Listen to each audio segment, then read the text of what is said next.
What's going on, ladies and gentlemen? My name is Steve Gunner, bringing you all the week 4 of the Eon World Trophy, where we, the Bullet Punch Club, are going to be going up against none other than our good friend Sparrows, who is the coach of the New England Evolutions. Honestly, he's a really cool person who I managed to got to know lately through this league, and honestly, his work actually does have a lot of effort behind it. Like, he gives visual, like representations of the damage calculators. He does have some, nice layouts for his battles and so on. Definitely some high quality stuff, and I would highly implore you to check his work out. So, yeah. Another thing that I want to mention before I get into this, though, would have to be the fact that I sincerely hope that you guys managed to enjoy the preview of sorts that I left in my last ever video, because trust me when I tell you, everything is about to change. That isn't a promise, but a guarantee. So, yeah, as far as his team goes, you should be able to see that here and now. And just from team preview alone, he does have one of the biggest threats against my squad, which I quite literally don't have any semblance of proper switch-ins for, which would have to be his Excadrill. And when you combine that with the fact that he has a fucking Tyranitar at that, the conclusion can be made that I am not gonna have a good time whatsoever. But you know what? That's completely fine. This is what draft format is about, because at the end of the day, it's about how you build your teams to counteract these elements, which makes you come one step closer towards coming out as a victor. So, yeah. He also does have a good chunk of other threats, such as his Noivern, his Galarian Corsola, as well as Gothitelle, which is obviously obnoxious because of Shadow Tag, and so on. But honestly speaking, with the team that I was able to build, especially with the help of my good friend Zazo, aka Iron Flash Gaming, I definitely think that I can come out on the better hand of this exchange. So yeah, without further ado, let me show you guys what I got here and now. First things first, we got one of the most innovative Kyurem sets that you will probably ever see in draft format, which would have to be Dragon Dance, Pressure Stall Kyurem with Icicle Spear, Protect, Sub, and Dragon Dance. Now, as far as this set that you see before you goes, this set is specifically designed to take advantage of Galarian Corsola, because usually Corsola is such an obnoxious fat piece of garbage that it can pretty much take any single hit from Kyurem and be able to, get most of its HP back courtesy of Strength Sap, which will be a guarantee considering how Kyurem's attack stat is literally base 130. So, when you take that into consideration, and combine it with the fact that Galarian Corsolas usually run Nightshade, this set pretty much ensures that Nightshade will never be able to break my substitute with one hit, which therefore gives me the chance to not only be able to set up free substitute up, but along with that, I'm going to be able to set up Dragon Dances as well, which will most certainly make me come one step closer towards outright demolishing his team, because as far as his team is concerned, he has quite literally 0 switch-ins to an Icicle Spear. Because, yeah, if I go to +3, I am guaranteed to outspeed Excadrill even at Sand. If I go to +3, it doesn't matter what set his Noivern is. In fact, I think I just need to go to +2 to be able to outspeed this thing and pretty much be able to just go haywire on his squad. Because, yeah, this is pretty much a perfect example of just how much versatile Kyurem is. Because while its new tech and Freeze Dry definitely is the difference maker for it, the fact that it has Icicle Spear now, as well as Dragon Dance to spam along with that, ensures that I'm going to be able to outright demolish his other Pokemon like his Ribombee, his Galarian Corsola, his Noivern, and all these things that in pretty much any other metagame would be able to easily revenge kill me, no matter what sort of set I am. So yeah, in that sense, this set is definitely my win condition here, and I definitely am looking forward to making the most out of this. Now next up, we got our Granberria, which is our Shukaberry Zeraora with Plasma Fists, Close Combat, Knockoff, and Bulk Up. Forgot how to count right with my finger.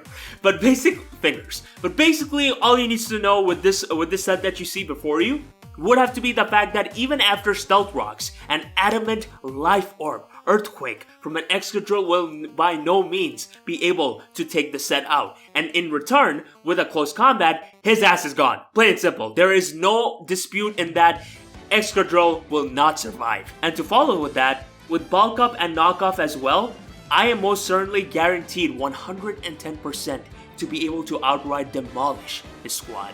So yeah, obviously there is some semblance of concern in the fact that Noivern will most certainly be able to outspeed me. But if I'm being completely honest, I pretty much have all the answers in the world to this thing, and I'm not even concerned about that thing at all. And obviously other Pokemon like his Ribombee could also be an issue as well, but I have answers to that, so I should be fine. Fact of the matter is, Excadrill is a much bigger threat, and I need to be able to catch that thing by surprise. And in that sense, this Zeraora set that you see before you, and most certainly will be able to get the job done. Now next up, we got our Ferdinand Von Ayer, our Heavy Duty Boots Arcanine with Flare Blitz, Close Combat, Teleport, and Morning Sun. And with the set that you see before you, basically what I'm going to be able to do is that this attack investment ensures that Close Combat will always be a 2-hit KO on his Tyranitar. It doesn't matter what set it ends up being really, because when it's all said and done, this investment is definitely going to be able to come through in regards to me being able to take his physical hits very decently, especially when you consider the fact that I'm not even going to take hazards damage to go along with that. And when you combine that with the fact that I have Intimidate, this set also pretty much ensures that Excadrill will by no means be able to knock me out with one Adamant Life or Earthquake, because with Intimidate off, I will most certainly be able to take any single hit from him and be able to pretty much just knock him out then and there, unless of course he happens to crit me, which obviously I don't think he's gonna do so anytime soon. So yeah, that's pretty much all I got to say about this Pokemon. Now for the last 3 Pokemon, we got our Matt Riddle, which is our Choice Scarf Passimian with Close Combat, Knockoff, Rock Slide, and U-Turn. And the set that you see before you also pretty much reinforces the fact that Excadrill will most certainly not be able to sweep me anytime soon. Because the way the set is designed would have to be the fact that, like, first of all, with Ferdinand, I'm going to be able to get an Intimidate off on him on the turn where, say, Excadrill decides to go for a Swords Dance. Then obviously it's going to be able to knock me out and it's going to make me pretty sad. However, with this investment that you see before you on this Passimian, even with Stealth Rock Zone, even with him being at +1, even with him being Adamant Life Form, he will never be able to knock this Pokemon out. I don't know why I was pointing at myself. He will never be able to knock out my Passimian with a +1 Earthquake. That's all I got to know, and that's pretty much all there is to it, really. And Choice Scarf pretty much ensures the fact that I'm going to be able to outspeed most of his Pokemon, sans his Ribombee, of course, which I don't think I need to worry about that anytime soon.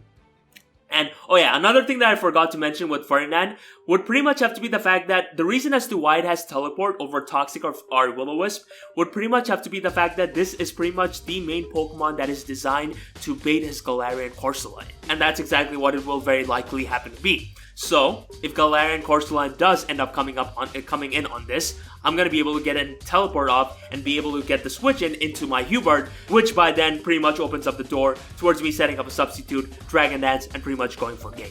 So, yeah. For the last 2 Pokemon, we got our Heavy Duty Boots Togekiss, which is physically defensive as all hell, with Aura Sphere, Air Slash, Roost, and Defog. And the set that you see before you basically ensures the fact that Tyranitar is not going to be able to 2-hit KO me with Stone Edge, unless of course, you know, it happens to be Adamant Nature and all of those things. And honestly, another reason as to why it is even physically defensive in the first place is that it pretty much ensures that I'm going to be able to switch in leniently to his other Pokemon like his Golisopod, which can otherwise be a massive threat against me, as well as his other Pokemon like Hitmontop and so on. And Togekiss is a naturally fat Pokemon in general, right? That is an indisputable fact, and in regards to that, Happy will definitely be a reliable Pokemon and something that I can use to make sure that hazards are not on my side of the field, especially when I do happen to possess a Pressure Stall Kyurem that can also set up a Dragon Dance. So, yeah. Last but not least, we got our Gonta, which is our Assault Vest Steelix with Earthquake, Ice Fang, Iron Head, and Dragon Tail. And the set that you see before you pretty much ensures the fact that Ribombee is never going to be able to sweep me. So, yeah, when you consider that along with the fact that I have access to Ice Fang, which pretty much is a guaranteed OHKO on his Noivern, especially with Sheer Force, Iron Head because it OHKOs Ribombee, and Dragon Tail because it just pretty much phases out his other Pokemon with like his Galarian Corsola, which I think is the most likely switching on this thing. I definitely think that this will be a solid asset to the squad. So with that being said, that pretty much wraps it up for this team builder section. Hope you guys enjoyed, and with that being said, enough of me rambling on. Let's get into the game, shall we? guys, we're back right now. Thankfully, we were able to connect without any sort of issues whatsoever. I don't know why I just changed my accents, but yeah, let's see exactly what he brought. Alright. I'm not gonna lie, the matchup is pretty scary too. It's scary because he has this thing called Excadrill, and I have this thing called Not a Proper Ground Resist. So, yeah. I mean, like, I do have Togekiss, but it's not really the best sort of answer for this thing per se. Now, as far as leads go, I'm not entirely too sure who I want to start off with. What I am aware of though is that Grand Barrier, which is my Zeraora, puts in a lot of work. That, and at the same time, I guess I can potentially lead off with my Hubert and do a lot of damage, I suppose. But I guess the safest lead here would definitely have to be my Passimian. So, you know what? I'm going to do just that and see where that gets me. I do hope to God though that I'm able to outspeed Noivern. If I'm not, then that's definitely on me. But yes. Regardless, have fun to you, my friend. So let's see who he leads off with. I'm not entirely too sure if my Passimian is going to be able to outspeed this thing immediately. I mean, I should be, to be fair. Yeah, like with a Choice Scarf. Passimian, let's see.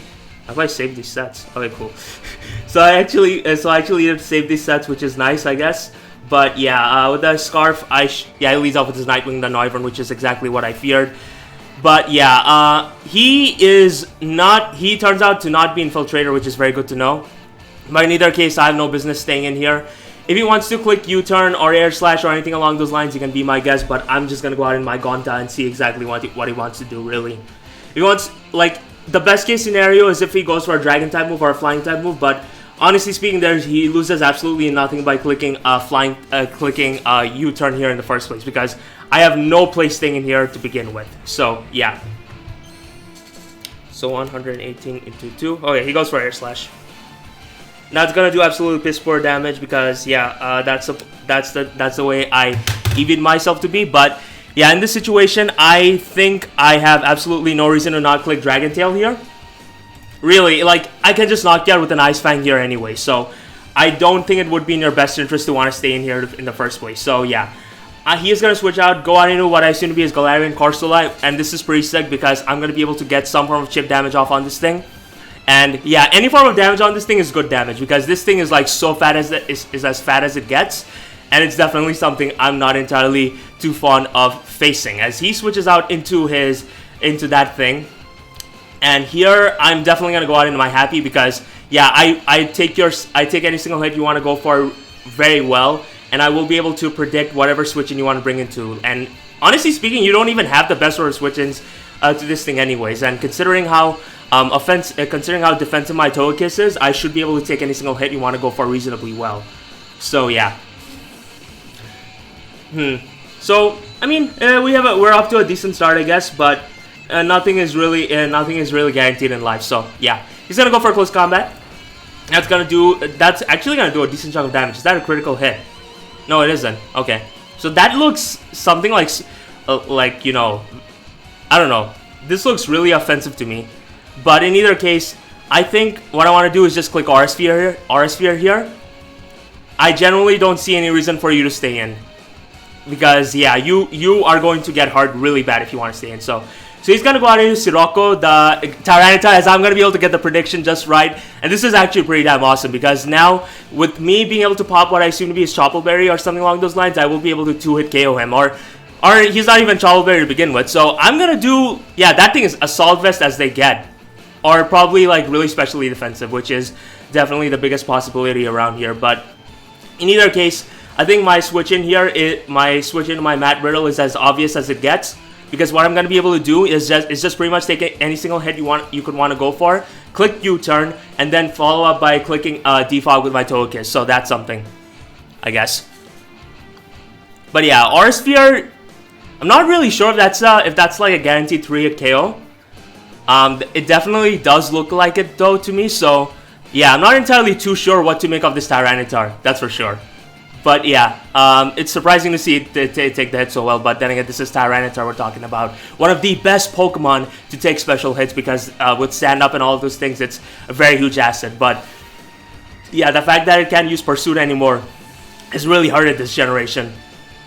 But yeah, he's just going to switch out and go out in his Ribombee, which is a very good play on his behalf. Very good play on my opponent's behalf. So him taking that damage first shows to me that he definitely outspeeds me. That much is in itself a given. But yeah, I'm going to go back out in my Gonta because yeah, that is pretty much the best switch in here. And he really doesn't have anything to immediately punish me with. So yeah, I'm surprised his what's that thing called? His Rubombi outspeeds me even though I'm Choice Scarf though. Although I guess it would have to do with my adamant nature. Or this, okay, so he is Choice Scarf. Oh, okay. So that actually makes all the sense in the world to me. Oh, he specs and he's still, and my Pessimian is still outsped by this thing. What? Okay, that's pretty lame. That's actually pretty lame, not gonna lie. But in either case, Ironhead just looks very free here, honestly. If he wants to go in his Galarian Corsola, he can be my guest. I assume he would want to follow up with a Stealth Rock on his behalf.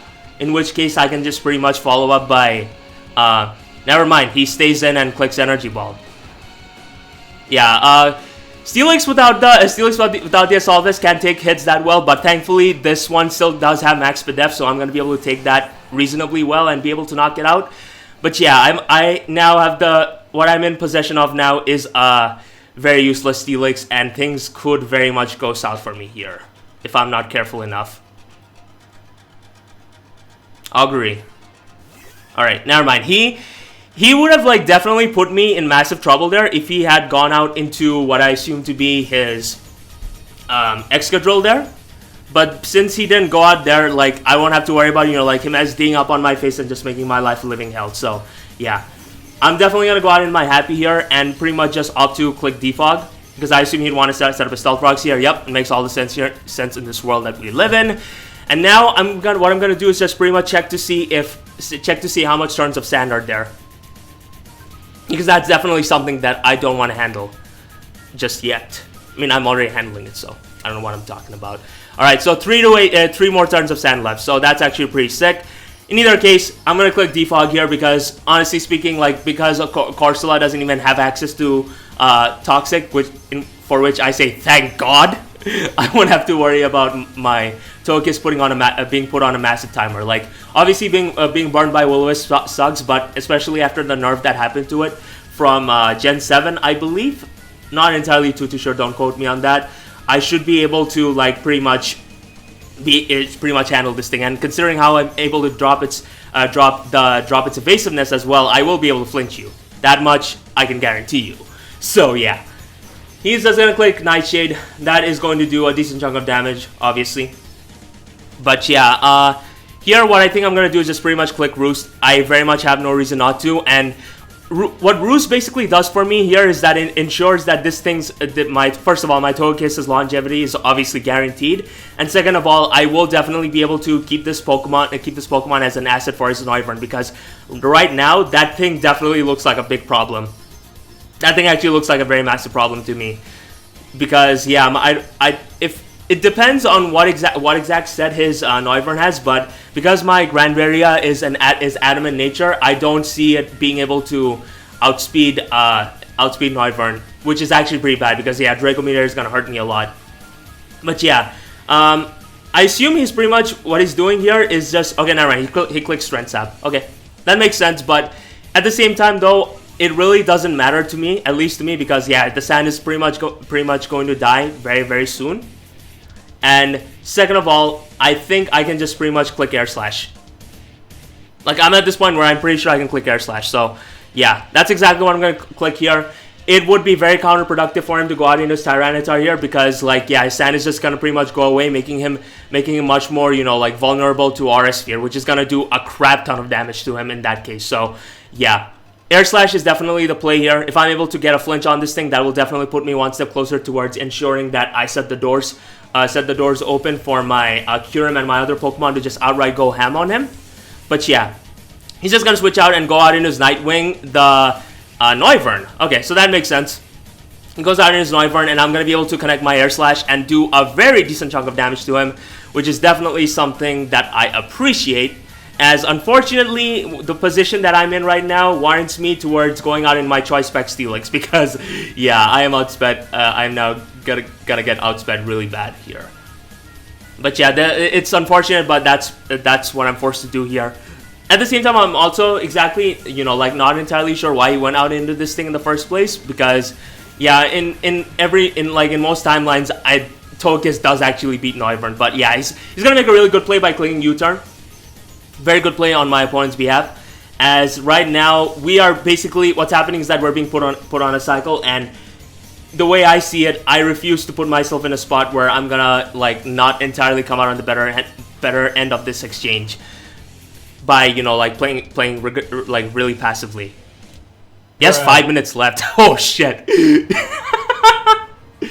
Oh my god. Okay, that's pretty funny. The switch into my Togekiss seems really obvious here. I really want to make a prediction, guys. I'm feeling it. I'm really feeling it.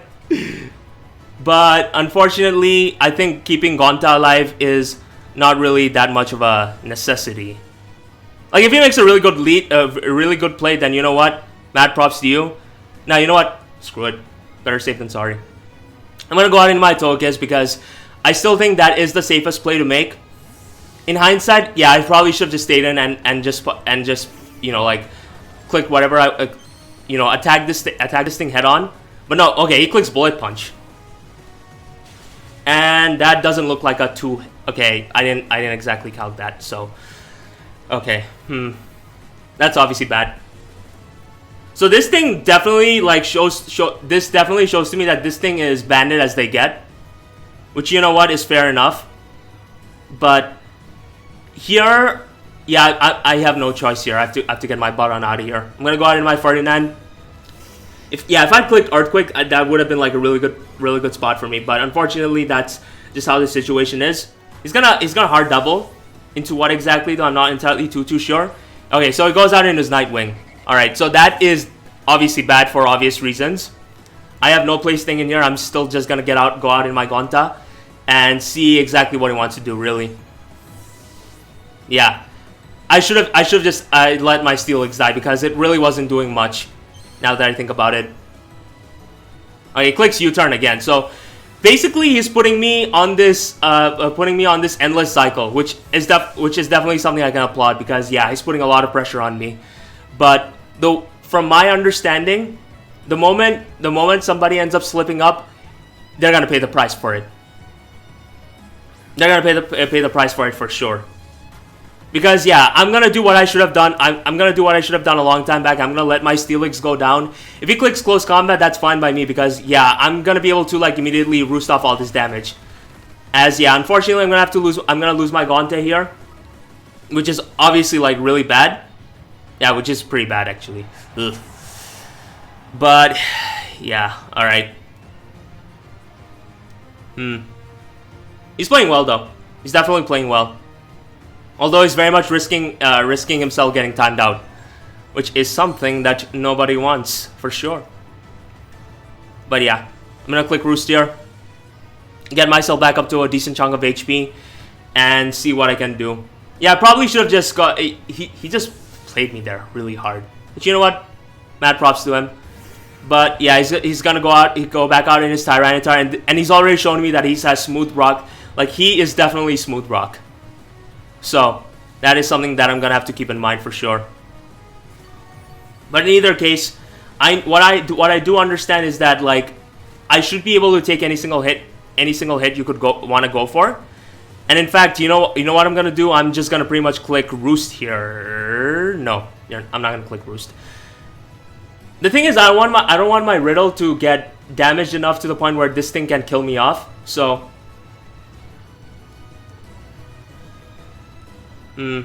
But then, like, it's a matter of it, what if he's, like, like Dragon Dance or something along those lines, you know? Alright, looks like I have no choice. So, to ensure that his Excadrill doesn't end up just outright murdering my ass, I'm gonna pretty much have to make sure that, like... Alright, clicks Edge. Good play. So, 126. Matt Riddle. 116. So okay, so now it's a roll in his favor to kill me off with his what's that Pokemon called? His Excadrill. So I mean, he's playing the end game really well. honestly. He's playing the endgame really well to the point where he can definitely like beat me if I'm not careful enough. So I gotta be careful of that. I gotta be very careful of that. I should have just kept spamming Roost with my Togekiss now that I think about it. But like the reason why I didn't do that in the end is because if by whatever weird chance this Pokemon ended up being something along the lines of, you know, like a Dragon Dad Smooth Rock, which definitely makes no sense, it would have been really bad for me. But even then, like, I don't think... Yeah, man. This is bad. At least I'm getting good chip on this thing, though. I'm getting really good chip on this thing. So right now, what I'm forced to do is pretty much go out in my happy here. And the reason I say that is because I don't want him to find out that his Noivern is gonna outspeed my... His Noivern is gonna outspeed my... like, Zeraora. That'd be, like, really bad. You know? That'd be, like, really, really bad. But, yeah, in either case, what I'm going to do here is pretty much... No, wait. Nobody hits a Hurricane in the sand, Uzi. Yeah, nobody hits a Hurricane in the sand. I refuse to believe that. So, you know what's gonna happen? I'm going to click Aurisphere. Watch me. Alright, he clicks Air Slash. Makes sense. Ah, shit, what am I doing? And he crits me!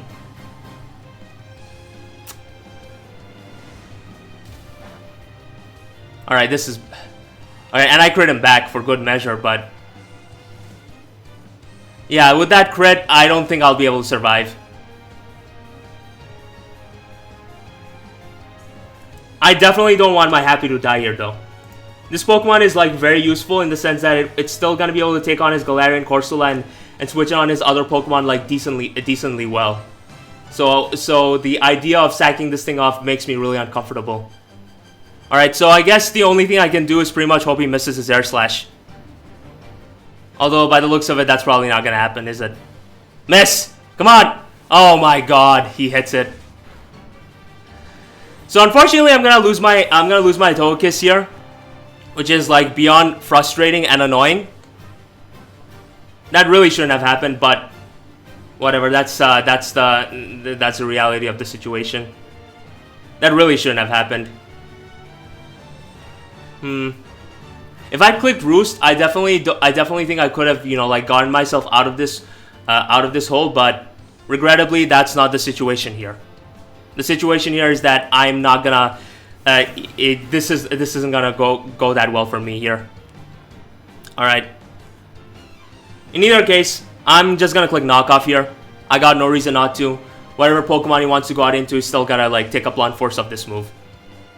So he switches out, which is something I guess, as he goes out into Starvey. And yeah, I guess actually no, this is pretty decent in the sense that like with this, like with me knocking off his band, I'll be able to like basically take this thing on decently well, in the sense that I don't have to worry about this thing like just destroying me. What I'm saying is making absolutely no sense here. You know what? Watch this play. I'm gonna bulk up here. I'm gonna bulk up here and basically force him to go for a close combat.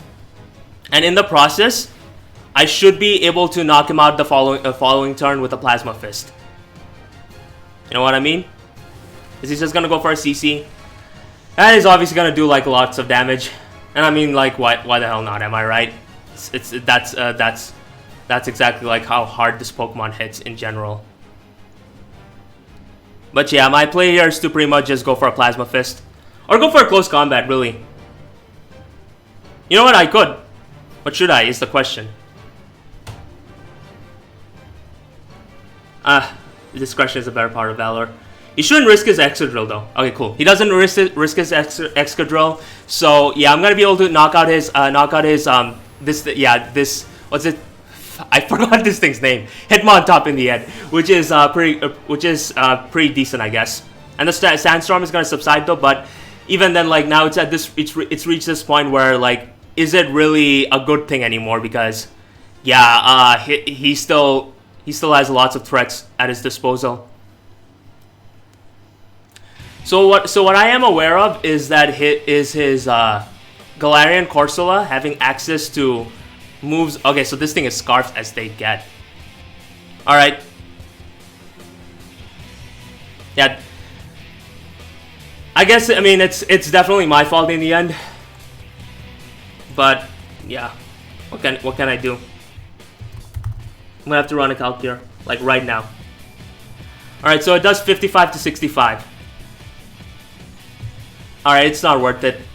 So, yeah, unfortunately, this is where my audio just outright dies. I have no idea why this even happened. Like, I guess it was a connection issue, but rest assured the rest of the matches won't necessarily be having that anytime soon. So, for now, here, I'm pretty much just going to opt to just let my Grand Barrier go down because I really didn't know exactly what else to do in that exact situation. I felt that with my Togekiss dying, I really had no other choice to begin with, as he does actually opt to knock me out with the Draco Meteor, and also reveal to me at the same time that it is a Choice Scarf Noivern at the same time.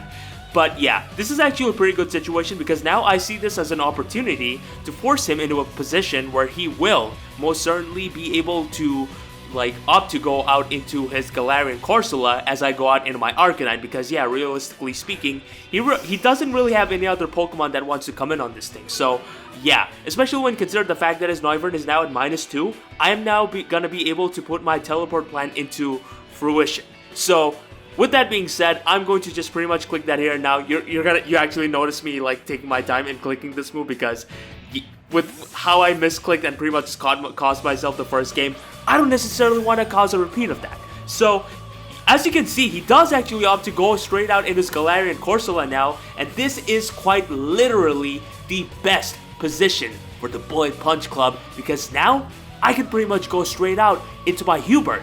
And now, as of this moment in time, the door is open. The opportunity is present, and assuming he chooses to stay in with his Galarian Corsola, this is going to be his one-way ticket to disaster and my ticket to victory.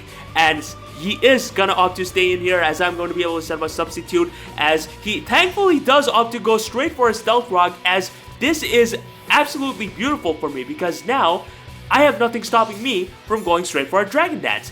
And considering the fact that he didn't even opt to go for a Nightshade, which I can only assume is his only Ghost type move or offensive move to hit me with, now I very much have, this also means that he won't be able to break my substitute.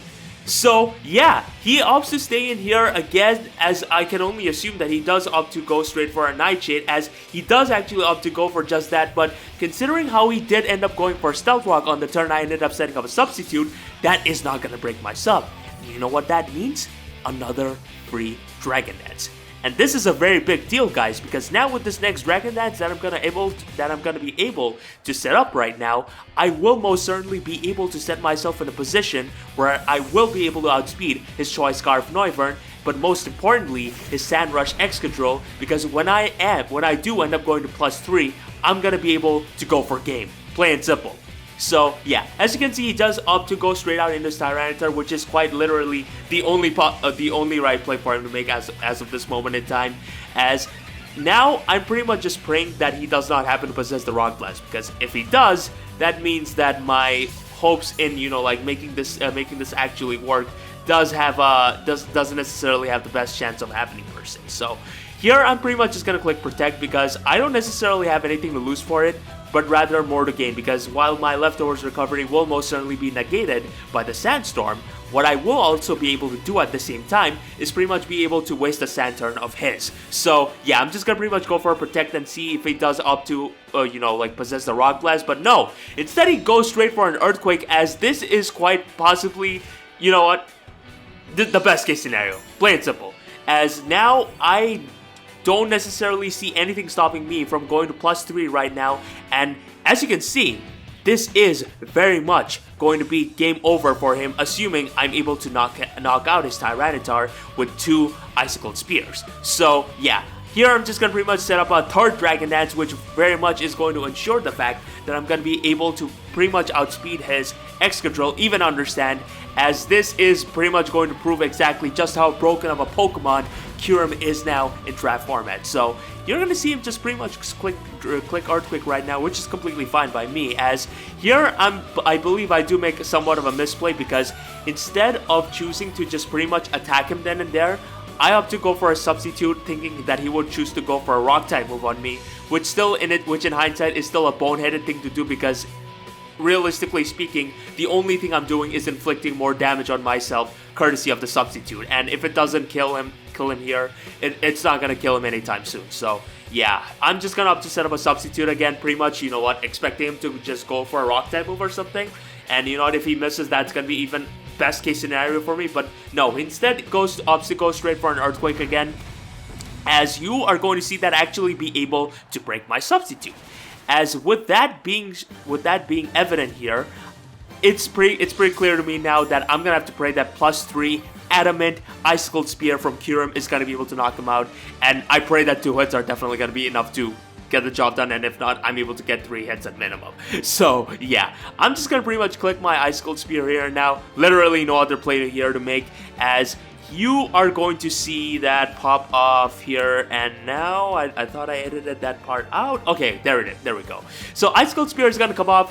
The first hit actually just bounces straight off of him, and I'm not even sure if that +2 will be able to knock him out. But thankfully, I'm able to get 3 hits instead of 2 hits, because if I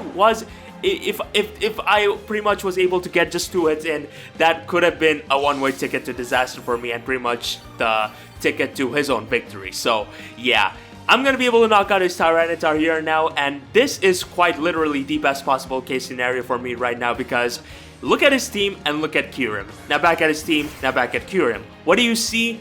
Fodder for Icicle Spear. So yeah, here I'm pretty much just concerned over the prospect of his Excadrill actually potentially surviving this, but then I just pretty much realized that Tyranitar is a bulky Pokemon, but Excadrill on the other hand is not.